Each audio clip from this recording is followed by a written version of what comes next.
Good morning mga lods. Dito ako ngayon sa Bermosa. Walking lang muna. Hindi ako nakapag-stretching eh. May tinanghali po ako, alas 6 pasado na.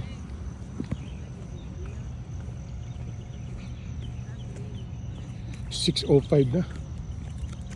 Pag ganitong edad po, kailangan talaga ano na eh, nag-i-stretching na. Kahit bata pa, kailangan stretching bago tumakbo.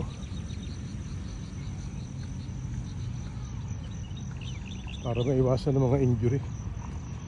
Akala ko nung araw yon hindi totoo.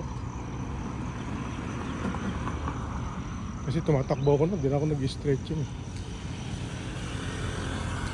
Pagdating mo ng mga ganitong edad, malapit na ako mag-60.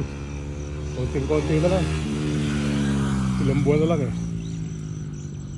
Doon ko naramdaman yung mga siningil ako. Ay mga lods, itakis na lang tayo mamaya.